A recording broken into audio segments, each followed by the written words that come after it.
kota yang hilang, tapi ternyata beruntung adanya di Jaipur. 3 kali tepuk tangan dulu. Pomodoro itu tidak semua sekolah ada, tidak ada di setiap sekolah.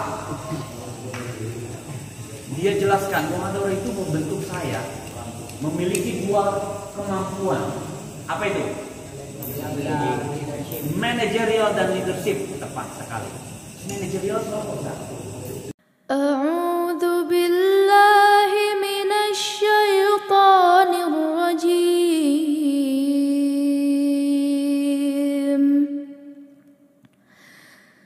Bismillahirrahmanirrahim. Assalamualaikum. Merdeka. Salam alaihim. Tiga kali tenang. Karena Ustaz mau pakai salam, karena berkaitan dengan materi yang viralnya berjilid-jilid. 5 kali tenang saja itu. Kenapa Ustaz sampaikan ini? Bapak kalian viralnya mereka ombak yang hanya jauh ceritanya hanya nasional.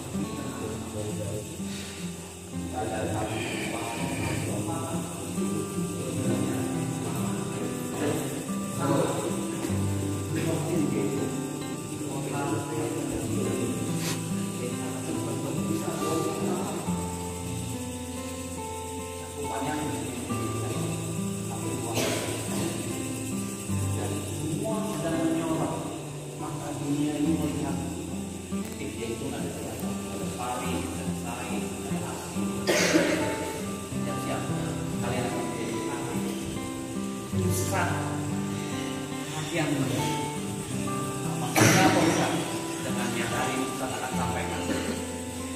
Tahukah kalian beda mata binatang itu kaitan sama dunia alam flora dan fauna ya. Ini berkaitan dengan binatang lebah dan lalat. Kalian bisa bedakan lebah dan lalat? Apa bedanya?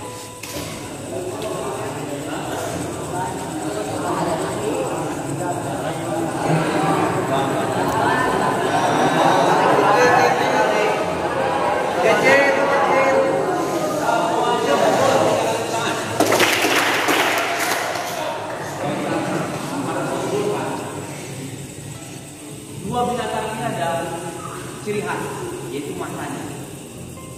Mata lalat itu selalu mencari sesuatu yang bau busuk ataupun yang tidak enak menurut kita. Betul? Sedangkan lebah dia selalu mencari bunga, wangi, harum, wangi, menyehatkan. Iya apa ya? Sebaliknya lalat itu sedikit. Nah, maknanya apa Ustaz? Kita melihat dua hal itu, kita ambil hikmahnya. Mata kita mau ngikutin versi mata lebah atau mata lalat. Maksudnya apa Ustaz? Kalian paham ya? Televisi nggak ada, tapi ada di YouTube. Pada saat kalian mendekati dunia media massa, media sosial, itu yang terlihat Anies Baswedan nggak ada, padahal besok gelombang menyala. Prabowo nggak ada, ya kan? Apa lagi? Ganjar, apa lagi? Yang ada? Ya itu. Trending topiknya itu kalau kamu ketik internet pasti ada itu. Artinya apa? Cakupannya bukan lagi Indonesia. Semua terlalu ada berita yang artinya apa? Pada saat kamu melihat berita itu, ya kan, di media sosial, tinggal kamu bilang ini saya mau bilang mata saya mata lebah. Artinya apa? Beritanya, informasinya pastinya yang kita ambil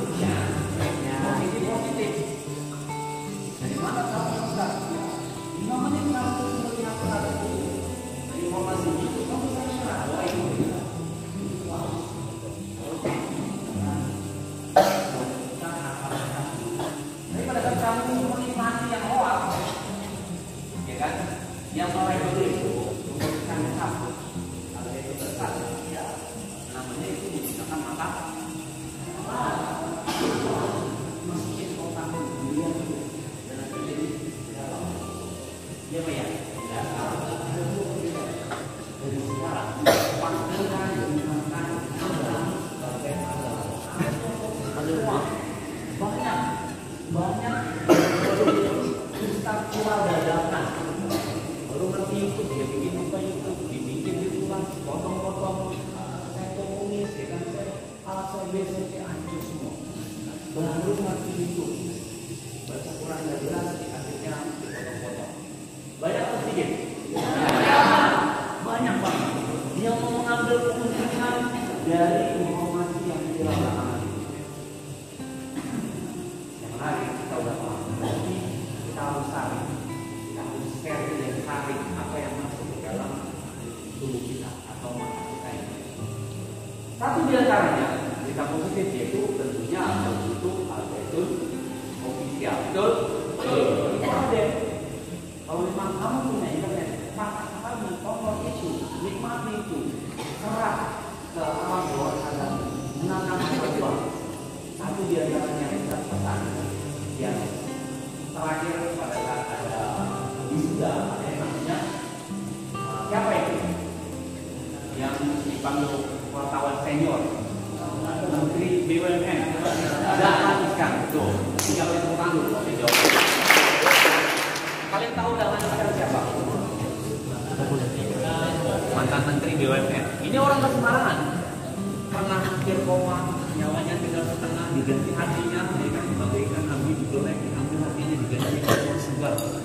Seperti benar-benar kembali lahir. Makanya hal yang dia kerjakan positif semua. Tadi dia sebut dia wartawan dan saya senang berteman dengan tidak sembarangan orang. Rata-rata teman-temannya saya itu wartawan. Kenapa? Wartawan itu bisa memilih dan mana yang harus diprioritaskan dan mana yang harus ditinggalkan, mana yang harus di-enter, mana yang harus diputarkan. Nah, satu di antaranya Robi, itu wartawan senior, tidak pandang bulu di agamanya apa yang mungkin dia bisa memilah, bisa memilih. Nah, Ustadz ini garis bawahi, kalian menonton atau tidak pada saat Dahlan Iskan berceramah pidato apa kesimpulannya? Nah, habis minum Panado, dulu ada iklan yang namanya minum Panado, sudah lupa tuh, karena pusing. Padahal itu maksudnya menyindir pusingnya, tidak maksud Ustadz itu. Jadi serat apa yang disampaikan tamu-tamu, yaitu satu diantaranya yaitu Dahlan. Apa dia bilang? Pesan Dahlan yaitu saya sekolah yang paling saya ingat adalah Muhadharah. Tepat sekali. Tinggal kita jawab. Kenapa dia sebut Muhadharah? Kalian paham? Muhadharah itu tidak semua sekolah ada. Tidak ada di setiap sekolah. Dia jelaskan Muhadharah itu membentuk saya memiliki dua kemampuan. Apa itu? Managerial dan leadership. Tepat sekali. Managerial apa? Manajemen, memanage.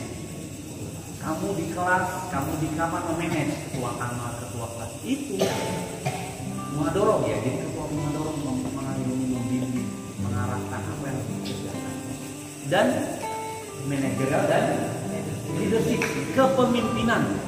Kalian tahu Soekarno lahir tidak ujuk-ujuk dia bisa ngomong. Tidak ada yang instan di dunia ini. Ini rebus saja perlu direbus. Iya apa ya? Ya. Nah, pertanyaannya adalah kalian harus lebih bersyukur. Kenapa? Materi kalian, subjek kalian yaitu yang disebut Muhadharah itu ada di sini. Jika Ustadz lahir kembali, pasti Ustadz daftar menjadi santri itu. Karena apa? Karena ada Muhadharah. Kenapa? Karena Muhadharah itu tidak ada di mana-mana. Dan adanya Muhadharah itu harus ada komunitas, harus ada orang-orang, ada partisipan, ada anggota. Kalian nggak bisa sendiri. Nah, kelas yang paling tepat itu Muhadharah. Nah, terus seringkali santri di Muhadharah itu nggak serius. Nah, itu bisa sangat menyesali sekali. Kalian tahu orang dibentuk tidak ada yang instan, ya kan? Muhadharah lah awalnya. Jadilah itu Dahlan Iskan seorang orator umum, wartawan senior yang sangat detail pada saat dia memberitakan. Akhirnya, alhamdulillah, karena dia simpulkan juga ya berita yang sekarang ini yang kita sebut framing. Jadi kebenaran itu bukan hanya berdasarkan fakta sekarang, tapi ada framing. Framing itu apa? Ya, frame. Opini orang yang tadi Ustadz baru bisa bikin YouTube di frame. Saya bilang adanya saya komunis, padahal itu lagi cerita teks tentang orang Chinese yang kemarin dipotong-potong saya komunis. Yang blow on-nya ya, pemangku pemimpin atau katakanlah pemimpin di luar sana itu langsung menyimpulkan itu komunis. Iya Pak ya? Iya. Padahal itu setan 2 jam saya cerita ceramah itu mereka tidak mau tahu, yang penting pas kalimat saya komunis. Padahal itu lagi cerita saya. Nah ini yang parah, sangat parah. Dahlan Iskan itu bilang sekarang kebenaran berdasarkan opini, kesimpulan yang instan. Padahal selama 2 jam itu isinya daging semua. Yang diambil cuma potong-potongannya, dipotong-potong masukkan untuk habis. Nah, kalian yang di sini yang masih segar, punya logika, punya akal sehat, harusnya bagaimana melawan lulus kalian nanti 1 tahun kemudian menghadapi orang-orang yang nggak jelas, pandai berbuat hoax di sana. Kira-kira apa? Harus benar-benar menjadi panutan, contoh, jadi leader yang baik, bukan jadi dealer. Bedanya apa Ustaz? Leader sama dealer. Leader, pemimpin, leader pemimpin. Dealer, penjual. Kamu beli motor ke dealer, siapa ya? Tapi baiknya ini angkatan apa? Atlantik, tidak ada yang namanya jokul ataupun dealer 3 kali lipat. Adanya leader semua. 5 kali tepuk tangan. Kalianlah leader yang akan merubah tatanan kebobrokan di luar sana. Yang orang bilang framing tadi menurut opini. Nah, kaitannya apa Ustaz? Untuk bisa menjadi leader, kalian harus memahami satu cerita yang pernah Ustaz sampaikan. Masih ingat cerita Ustaz apa aja? Bersyukur. Apalagi? Komunikasi. Bersyukur. Apa setelah itu ada 2 kan? Kerajaan. Komunikasi kemana? Nah, apa kesimpulannya komunikasi itu? Tutur kata penting. Pusat ulang sedikit. Pusat ulang sedikit agar kamu nyambung lebih kuat lagi. Jadi terdapatlah raja yang bijaksana. Hobinya apa? Buru. Binatang liar. Ya. Apa yang terjadi? Sang raja mengalami mimpi buruk. Pekan bingung apa yang harus dia perbuat.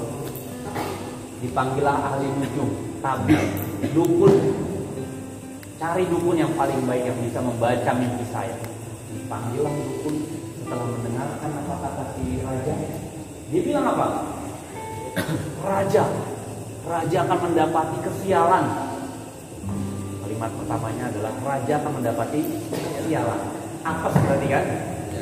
Loh kenapa? Gigi yang tanggal, mimpi raja gigi yang rontok itu artinya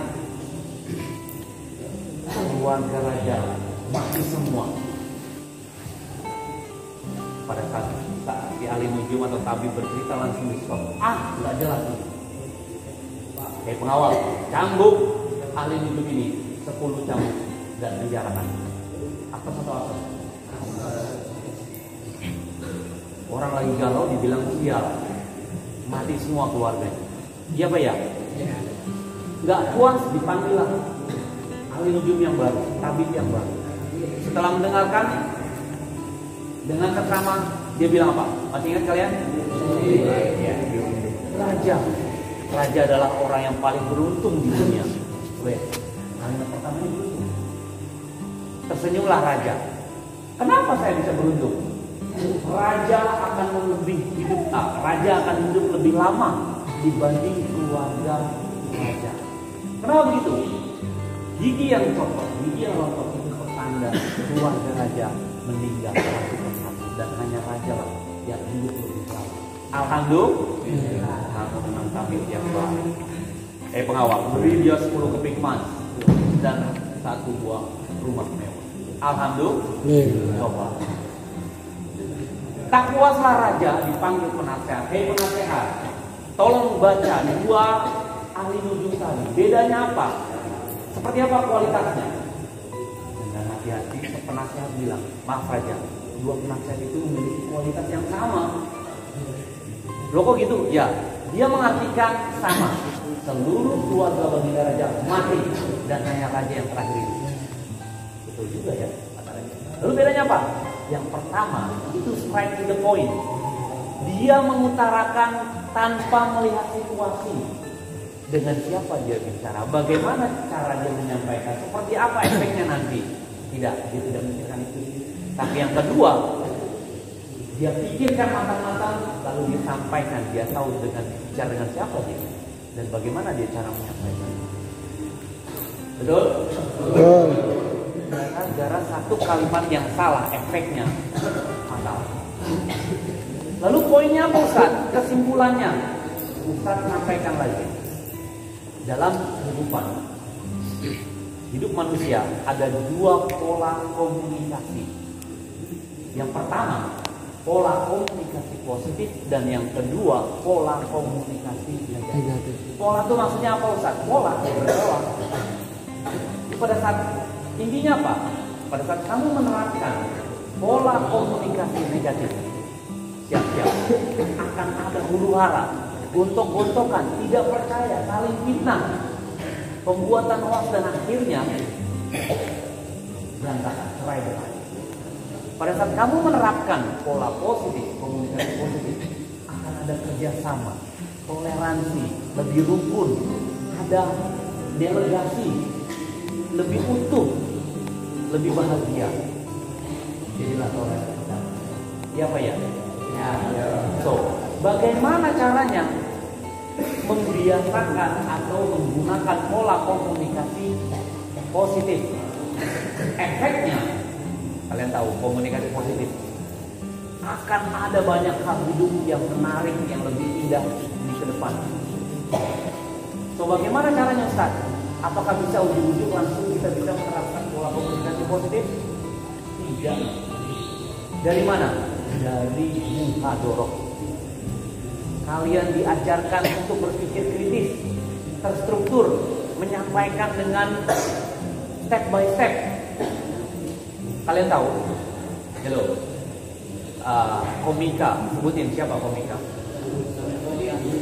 Regen. Indra. Jadi paling laksana. Halo kasih Indra.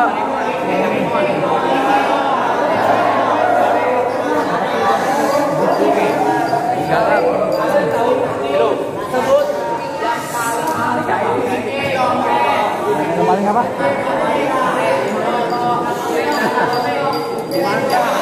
Katakanlah sebut calon dong. Ya. Calon dong yang paling unik, lucu, menarik, dan paling mahal. Kenapa Ustaz bilang dia paling mahal? Karena memang dia benar-benar bisa membuat komika, tulisan itu dalam bentuk penyampaian yang menarik. Apakah dia menyampaikan tulisan itu dadakan? Ya. Dia perlu orang-orang di sampingnya untuk mensurvei kira-kira bahan di sosial ini bagaimana, bahan sosial ini apa, lalu dia simpulkan, dia olah, dia tulis dalam bentuk tulisan dan dia simpulkan dalam bentuk komik. Makanya pertanyaannya adalah mereka yang tampil di stand up komik itu nggak ujung-ujung begitu. Ada proses dia buat satu teks yang nantinya bagaimana bisa punchline-nya bikin orang ketawa, terusnya bagaimana supaya terakhirnya itu bisa epic.